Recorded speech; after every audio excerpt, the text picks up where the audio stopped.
Hello student, कैसे हैं आप लोग? आई होप सब अच्छे होंगे। तो बच्चों, आज के सेशन में हम सेक्शन बी करेंगे, जो कि बेसिक मैथ्स का जो सैम्पल पेपर हमने शुरू किया था। तो अभी तक अगर आपने सेक्शन ए नहीं किए हैं तो प्लीज़ वहाँ पे जाके कर लीजिए, क्योंकि मैंने उसके सारे एक एक क्वेश्चंस अच्छे से क्लियर करके समझा दिए हैं। आज हम सेक्शन बी करेंगे, और ऐसा नहीं है कि जो बेसिक मैथ्स के बच्चे हैं सिर्फ उन्हीं के लिए ये वीडियो होने वाला है। ये उनके लिए भी है जो स्टैंडर्ड मैथ्स से हैं, क्योंकि जो बेसिक में क्वेश्चन है और जो स्टैंडर्ड में क्वेश्चन है, ऐसा नहीं है कि बेसिक वाला क्वेश्चन स्टैंडर्ड को नहीं आ सकता या स्टैंडर्ड वाला क्वेश्चन बेसिक को नहीं आ सकता है। बस वेटेज का फ़र्क होगा कि मान लीजिए कि अगर कोई स्टैंडर्ड का क्वेश्चन है 5 नंबर मतलब 3 नंबर का, तो वो बेसिक में 5 नंबर्स का आ सकता है। ये प्रोबेबिलिटी है। तो इसीलिए दोनों के लिए ये वीडियो होने वाली है। ऐसा कुछ नहीं है कि बेसिक वाले के लिए ही है सिर्फ। तो चलिए स्टार्ट करते हैं वीडियो को। उससे पहले अगर आप चैनल पर नए हैं तो प्लीज़ वीडियो को लाइक और शेयर ज़रूर करिए, और साथ ही साथ चैनल को सब्सक्राइब करिए, ताकि और भी इसी तरीके से आपको वीडियो मिलता रहे, और जो भी नया अपडेट हो, नया अपलोड हो, वो आप तक आसानी से पहुंच जाए। चलिए देखते हैं सेक्शन बी में किस टाइप का क्वेश्चन होता है। तो यहाँ पे जैसे कि 21 नंबर क्वेश्चन कह रहा है कि find whether the following pair of linear equation is consistent और इनकंसिस्टेंट। तो ये काफ़ी इजी क्वेश्चन है, आप लोगों ने कई बार किया होगा क्लास में। एनसीईआरटी से क्वेश्चन है कि कंसिस्टेंट और इनकंसिस्टेंट का मतलब समझ लेते हैं। तो कंसिस्टेंट का मतलब होता है कि जब सॉल्यूशन मिलते हैं तो उसको हम कंसिस्टेंट कहते हैं, और जब सॉल्यूशन नहीं मिलते तो उसको हम कहते हैं इनकंसिस्टेंट। तो यहाँ पे हमारा कंसिस्टेंट का मतलब ये हो गया कि दो केस हमारे कंसिस्टेंट के होते हैं। पहला केस है कि जब यूनिक सॉल्यूशन मिलता है, और दूसरा केस है कि जब इनफाइनाइट मैनी सॉल्यूशन मिलता है। यानी उन दोनों के कंडीशन में से अगर किसी का भी कंडीशन फुलफ़िल हो जाता है तो ये कंसिस्टेंट हो जाएगा। और अगर ये पैरेलल का केस बनाता है, यानी नो सॉल्यूशन का, तो फिर ये इनकंसिस्टेंट हो जाएगा। तो चेक कर लेते हैं। तो जैसा कि यहाँ पे आपको दिया हुआ है 3x + 2y = 8 and 6x - 4y = 9। तो आपको ध्यान रखना है कि रिप्रेजेंटेशन भी उतना ही मैटर करता है जितना उसका आंसर। ठीक है, अगर आपको आंसर निकालना आता है बट रिप्रेजेंट करना नहीं आता तो फिर मार्क्स कट सकते हैं। तो देखिए कैसे रिप्रेजेंट करेंगे। तो यहाँ पे ना a1 की वैल्यू हम लिख लेंगे 3, a2 की वैल्यू लिख लेंगे 6, b1 की वैल्यू लिख लेंगे 2, b2 की वैल्यू हो गया -4, एंड c1 की वैल्यू हो गया आपका 8, और c2 की वैल्यू हो गया 9। अब आपको क्या करना है कि इसे ना रेशियो निकालना है, दैट इज़ a1/a2। तो a1/a2 आपका क्या आ रहा है 3/6, जो कि कट के आ जाएगा 1/2।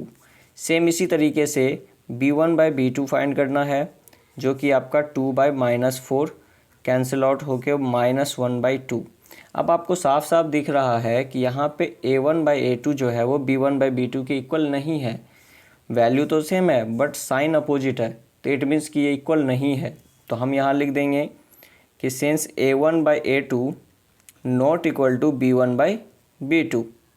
ठीक है, तो यानी कि ये क्या हो गया कि जब a1/a2 इक्वल नहीं होता है b1/b2 के, उस केस में आपको यूनिक सॉल्यूशन मिलते हैं। और यूनिक सॉल्यूशन का मतलब हो गया कि ये जो इक्वेशन है ये कंसिस्टेंट है। तो ठीक है, तो हम लिख देंगे कि yes it is consistent, it is consistent. तो सबसे बड़ा चीज़ है कि सॉल्यूशन निकालना अगर आपको आता है, साथ ही साथ आपको रिप्रेजेंटेशन भी आना चाहिए, तभी जाके आप फुल मार्क्स गेन कर सकते हो किसी भी क्वेश्चन का। अब जैसे कि इसमें सेकेंड क्वेश्चन है 22 नंबर। इसमें आपको क्या दिया हुआ है कि in figure if ABCD is a trapezium in which AB parallel to CD and parallel to EF, then prove that this. अब इस तरह के क्वेश्चंस कैसे करेंगे। तो जैसे देखिए, सबसे पहले तो आपको गिवन लिखना है। अगर फिगर दिया हुआ है, आप फिगर ड्रॉ करना चाहते हैं, फिगर भी ड्रॉ कर लीजिए, क्योंकि इससे आपके नंबर तो कटेंगे नहीं, लेकिन हो सकता है कि और अच्छे नंबर मिल सकें। ठीक है, कम से कम फिगर के मार्क्स मिल जाए। तो यहाँ पे क्या है कि हमें दिया हुआ है ABCD में आपको E और F ये जो है ये गिवन है, ये पैरेलल है इसके और इसके, यानी ये तीनों लाइन एक दूसरे के पैरेलल है। हमें क्या करना है कि यहाँ से ना एक कंस्ट्रक्शन कर लेंगे कि join AC which intersect the line EF eight the point G। ठीक है, ये हम कंस्ट्रक्शन किए हैं तो इसको लिखना पड़ेगा। तो सबसे पहले लिखेंगे कि हमें गिवन क्या है। गिवन है हमारा कि ए बी पैरेलल है सी डी के, पैरेलल है ई एफ के। दूसरा क्या है, टू बी प्रूफ, क्या आपको प्रूफ करना है। तो ये सब आपको लिखना होता है। कई बच्चे क्या करते हैं कि सीधे सीधे आंसर स्टार्ट कर देते हैं, फिर उनका मार्क्स कट जाता है। तो यहाँ पे हमें प्रूफ करना है A E upon E D equal to B F upon F C. ठीक है, अब हमें क्या है कि यहाँ पे ये गिवन है और ये प्रूफ करना है। तो कंस्ट्रक्शन अगर आप कर रहे हैं किसी क्वेश्चन में तो उसको लिख दीजिए कंस्ट्रक्शन। क्या कंस्ट्रक्शन कर रहे हैं यहाँ पे, तो यहाँ पे हम कंस्ट्रक्शन कर रहे हैं कि join A C which intersect line E F at the point G, which intersect line E F at point G. अब देखिए कि ये हमारा हो गया। अब हमें स्टार्ट करना है। तो सबसे पहले हम देखेंगे टारगेट क्या है हमारा, इस साइड का रेशियो को इस साइड के रेशियो के इक्वल प्रूफ करना है। तो शायद आपको याद होगा कि बीपीटी जो है वो क्या करता है कि जब कोई साइड एक साइड दूसरे साइड के पैरेलल ड्रॉ करते हैं तो बाकी जो दो साइड का रेशियो होता है वो इक्वल हो जाता है। तो ये हमें यहाँ पे कुछ ऐसा ही बीपीटी यूज करना है। लेकिन बीपीटी तो आपका ट्रायंगल में यूज होता है, वो तो क्वाड्रिलेटरल में यूज हो ही नहीं सकता। तो इसीलिए हमने यहाँ पे एक ट्रायंगल फॉर्म किया DAC। हमने ये एक ट्रायंगल फॉर्म किया DAC। तो अब हम कहेंगे कि इन ट्रायंगल DAC, इस ट्रायंगल में आपको अगर पूरा लाइन पूरे लाइन के पैरेलल है तो EG जो होगा वो पैरेलल हो जाएगा CD के, that is EG parallel to CD। ठीक है, और अब यहाँ पे आप जानते हो कि अगर कोई एक साइड के पैरेलल लाइन ड्रॉ करते हैं तो वो बाकी दो साइड को क्या करता है, सेम रेशियो में डिवाइड करता है। यानी using by BPT AE upon ED equal हो जाएगा AG अपॉन GC के। ठीक है, ये से फर्स्ट ले लेंगे इक्वेशन। अब हमें क्या करना है कि दूसरा ट्रायंगल आपका यहाँ पे दिख रहा होगा CAB दिख रहा है। तो अब हम इस ट्रायंगल में देखेंगे कि in triangle CAB GF is parallel to AB। फिर से बाय BPT आपका क्या हो जाएगा, CG upon GA equal to CF upon FB।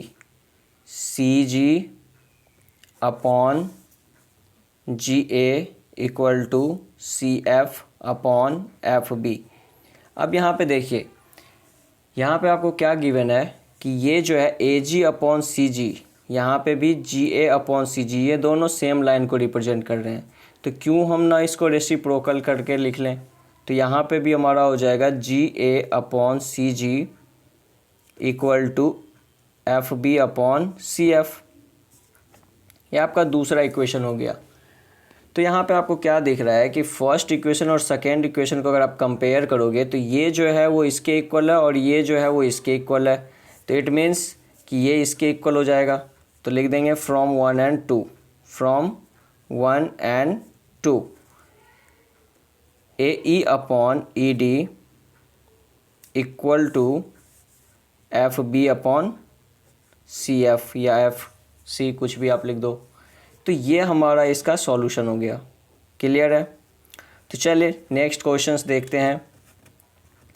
Next questions जो है हमारा वो 23rd नंबर क्वेश्चन है। 23rd नंबर क्या है, देखिए 23rd नंबर क्या है कि the length of a tangent from a point A at a distance 5 centimetre from the centre of the circle is 4 centimetre, find the radius of the circle. इस type के questions को कैसे करेंगे। तो तो ये जो क्वेश्चन है इसमें आपको लिखा हुआ है कि the length of tangent from a point A at a distance 5 centimetre from the centre. तो सबसे पहले तो आप क्या करिए कि एक सर्कल ड्रॉ कर लीजिए, ठीक है। और सर्कल ड्रॉ करके उसमें हमें एक एक्सटर्नल पॉइंट लेना है। तो सबसे पहले एक सर्कल ड्रॉ कर लेंगे, ठीक है। उसमें हमें क्या करना है कि एक सेंटर ले लेना है, सेंटर से एक पॉइंट है ए, तो कहीं पे पॉइंट ले लेते हैं ए। सेंटर से इस पॉइंट का जो डिस्टेंस है आपको दिया हुआ है 5 centimetre, okay, of the circle. और लेंथ ऑफ टेंजेंट जो है वो आपको दिया हुआ है 4 सेंटीमीटर। तो लेंथ ऑफ टेंजेंट कहाँ तक होगा, यहाँ से यहाँ तक को हम बोलेंगे लेंथ ऑफ टेंजेंट। तो यहाँ P ले लेते हैं और ये हमारा O हो गया। तो हम जानते हैं कि जो हमारा सर्कल में फर्स्ट थ्योरम है वो क्या कहता है कि radius is always perpendicular to the tangent at the point of contact. तो यही थ्योरम यूज करके हम यहाँ पे सॉल्व करेंगे कि हमारा 4 सेंटीमीटर हो गया और ये हमारा रेडियस हो गया। तो हम लिखेंगे कि since OP is perpendicular to PA by theorem 10 point। अगर सर्कल 9th चैप्टर है तो 9.1 बोल दीजिए, अगर 10th चैप्टर है तो 10.1। तो 10th में तो 10 ही चैप्टर है, तो बाय थ्योरम 10.1, ठीक है। अब यहाँ पे क्या है कि ये परपेंडिकुलर है, तो ये ट्रायंगल जो बन गया, ये कौन सा ट्रायंगल बन गया, पाइथागोरस राइट एंगल ट्रायंगल बन गया, जिसमें हम पाइथागोरस थ्योरम यूज कर सकते हैं। तो लिखेंगे कि in triangle OPA OA square equal to OP square plus PA square, ठीक है। तो यहाँ पे OA की वैल्यू 5 है, दैट इज़ 5 स्क्वायर। OP की वैल्यू R है और PA की वैल्यू 4 है, यानी कि 4 स्क्वायर, ठीक है। अब यहाँ पे हमें क्या है, 5 का स्क्वायर हो गया आपका 25, R स्क्वायर इक्वल टू 16। तो 16 अगर हम माइनस कर लेंगे क्योंकि ये प्लस में है, तो इधर क्या हो जाएगा 9 equal to R square, that becomes R equal to plus minus 3, but the distance is non negative, that's why R equal to 3 centimetre, ठीक है। डिस्टेंस जो होता है आपका नॉन निगेटिव होता है, वो निगेटिव में नहीं आ सकता, इसलिए R की वैल्यू सिर्फ पॉजिटिव लेनी है 3 सेंटीमीटर। तो ये हमारा हो गया, रेडियस आ गया आपका कितना 3 सेंटीमीटर। तो कितना ईजी क्वेश्चन होता है और इसे आसानी से हमें सॉल्व करना है, बस समझना है कैसे, ठीक है। 24 नंबर क्वेश्चन में दिया हुआ है कि evaluate sine square 60 degree plus 2 tan 45 degree minus cos square 30 degree. तो यहाँ पे देखिए क्वेश्चंस क्या है कि साइन स्क्वायर आपको दिया हुआ है 60 डिग्री। तो sine square 60 degree and 2 tan square 45 degree. तो पहले आप क्वेश्चन लिख लीजिए, sine square 60 degree plus 2 tan 45 degree minus cos square 30 degree. तो काफ़ी इजी क्वेश्चंस है, अगर आपको वैल्यू मालूम है तो इसमें पुट कर दीजिए और बस एज इट इज़ सॉल्व कर दीजिए, आपको 2 नंबर मिल जाएंगे। सोचिए कितना आसानी से आपको 2 नंबर मिल सकता है। बस क्या करना है कि ट्रिगो का कुछ वैल्यूज़ याद करना है, काफ़ी इजी होता है याद करना, कोई बड़ा टफ काम नहीं है। अगर आपको नहीं याद हो पाता है तो मैंने इसका पुट भी किया था, मतलब वीडियो भी डाला है ट्रिगो के ऊपर, जिसमें हमने इसको बताया है कैसे याद करेंगे। बाय द वे मैं यहाँ बता देता हूँ कि साइन के लिए काफ़ी इजी है। पहले आप क्या करिए, 0 degree, 30 degree, 45 degree, 60 degree and 90 degree, इन सबको लिख लीजिए। फिर आप लिखिए यहाँ पे 0, 1, 2, 3, 4, सबको 4 से डिवाइड कर दीजिए, ठीक है। अब यहाँ पे 4 से डिवाइड करने के बाद सबको रूट लगा दीजिए, ओके। तो ये काफ़ी इजी है कि 1, 2, 3, 4 लिख दीजिए, 0, 1, 2, 3, 4, सबको 4 से डिवाइड करके रूट लगा दीजिए। अब आपसे पूछा जाएगा कि साइन 0 डिग्री की वैल्यू कितनी, तो 0, क्योंकि 0 में तो किसी से डिवाइड करोगे तो 0 ही होगा। लेकिन साइन 30 डिग्री की वैल्यू कितनी होगी, तो 1/2, क्योंकि 1 का रूट 1 होता है, 4 का रूट 2, ऐसे करके ये कट गया तो ये हो जाएगा 1/√2 और √3 तो बाहर आएगा नहीं, लेकिन ये 2 हो जाएगा और ये 1। तो कितना ईजिली आप कभी भी क्या कर सकते हैं, पेपर में इसको नोट करके और कैलकुलेट कर सकते हैं। साइन का क्या होता है, 0 से 1 जिस वे में होता है उसका रिवर्स वे में किसका होता है, कॉस का। तो जैसे साइन 0 पे 0 होता है तो कॉस 90 पे 0, समझे। साइन 90 पे 1 है तो कॉस 0 पे 1 हो जाएगा। फिर जैसे साइन 30 पे 1/2 तो कॉस 60 पे 1/2, और जो साइन 60 का होता है वही कॉस 30 का हो जाता है, और ये सेम रहते हैं। जब आपको ये दोनों याद हो जाएगा तो बाकी तो आप खुद ही निकाल सकते हो, है ना। तो देखो यहाँ पे क्या है कि साइन 60 है तो साइन 60 हमारा क्या होता है, √3/2। तो √3/2 का स्क्वायर प्लस 2 इंटू tan 45 क्या होगा, तो tan की 45 की वैल्यू होती है 1, तो 1 माइनस कॉस स्क्वायर 30। तो यहाँ पे देखिए कॉस 30 की वैल्यू फिर से √3/2 है, तो √3/2 का स्क्वायर, क्योंकि कॉस स्क्वायर है। तो यहाँ पे स्क्वायर करने पे ये हो जाएगा हमारा 3/4 प्लस 2 इंटू 1 2 माइनस 3/4। अब साफ साफ दिख रहा है कि 3/4 एक बार प्लस में है और एक बार माइनस में है, जो कि कैंसिल आउट हो जाएगा, तो बचेगा आपका कितना, 2। क्लियर है, काफ़ी इजी क्वेश्चन था। चलिए सेक्शन बी का लास्ट क्वेश्चन 25 नंबर क्या है, find the diameter of the circle whose area is equal to the sum of the area of 2 circle of radii this and this. तो काफ़ी easy question है कि आपको पूछा जा रहा है कि डायमीटर ऑफ द सर्कल, ठीक है। मान लीजिए कि एक बड़ा सर्कल है और ये जो है छोटे छोटे 2 सर्कल से बने हुए हैं, ठीक है। एक सर्कल का डायमीटर दिया हुआ है, रेडियस दिया हुआ है आपको 40 और दूसरे सर्कल का रेडियस दिया हुआ है 9, ओके। तो हमें क्या करना है कि इन दोनों के सर्कल का जो एरिया है वो इस सर्कल के इक्वल है, यानी इन दोनों के एरिया को ऐड करेंगे तो इस एरिया के बराबर हो जाएगा और इसका रेडियस है r, ठीक है। तो दोनों के एरिया को क्या करना है, हमें इक्वेट करना है, ठीक है। तो ऐसे लिखना है कि area of larger circle, area of larger circle is equal to sum of area of 2 small circle, 2 small circle. ये सब रिप्रेजेंटेशन कहलाता है, तो इसीलिए आप ये सब लिखा करिए। एरिया ऑफ लार्जर सर्कल का फॉर्मूला क्या होगा, तो पाई r²। लेकिन सम ऑफ 2 स्मॉलर सर्कल का एरिया क्या होगा, तो इसका एरिया लिखेंगे पाई r² यानी कि 40 का स्क्वायर, प्लस इसका एरिया लिखेंगे पाई 9 का स्क्वायर, ठीक है। अब यहाँ पे देखिए क्या है कि दोनों में से अगर हम पाई को कॉमन कर लें तो ये हमारा हो जाएगा पाई r² और यहाँ पाई कॉमन ले लेंगे तो 40 का स्क्वायर दैट इज़ 1600 और 9 का स्क्वायर दैट इज़ 81।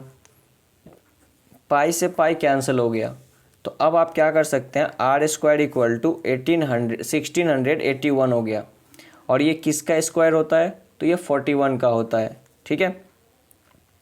तो r इक्वल टू क्या हो जाए आपका हो जाएगा 41 सेंटीमीटर, ठीक है, 41 सेंटीमीटर। लेकिन हमें क्या पूछ रहा है, हमें पूछ रहा है डायमीटर, हमें कह रहा है फाइंड द डायमीटर। तो क्वेश्चन को ना प्रॉपरली पढ़ना है, कहीं ऐसा ना हो कि हम रेडियस निकाल के खुद को समझे कि आंसर हमारा सही हो गया, बट क्वेश्चन में तो डायमीटर पूछ रहा था, तो उसके भी मार्क्स कट सकते हैं। तो हम यहाँ लिखेंगे diameter of large circle, diameter of larger circle equal to 2 into 41 that is 82 centimetre, ठीक है। ये आपका फाइनल आंसर हो गया। क्लियर है। तो देखिए सेक्शन बी भी काफ़ी इजी है, मैंने तो आपको अच्छे से क्लियर करके समझाया है, इसलिए इतना टाइम लगा। लेकिन अगर आप थोड़ा सा और फास्ट करें तो फास्ट कर सकते हैं, काफ़ी इजी क्वेश्चंस था यहाँ पे सेक्शन बी में भी। तो चलिए नेक्स्ट क्लास में हम सेक्शन सी करेंगे। अगर वीडियो आपको पसंद आया तो प्लीज़ वीडियो को लाइक और शेयर ज़रूर करिए, ताकि किसी को तो हेल्प मिल सके। हो सकता है 4 दिन बचा हुआ है, आप लोगों के सारे पेपर हो गए हैं, बस मैथ का पेपर बचा हुआ है, तो उसके लिए जितना मेहनत कर सकते हो कर लो। उसके बाद तो जो नंबर आना होगा वो ऊपर वाले दे ही देंगे, ठीक है। तो चलिए अपने तरफ से कोई कमी मत करिए।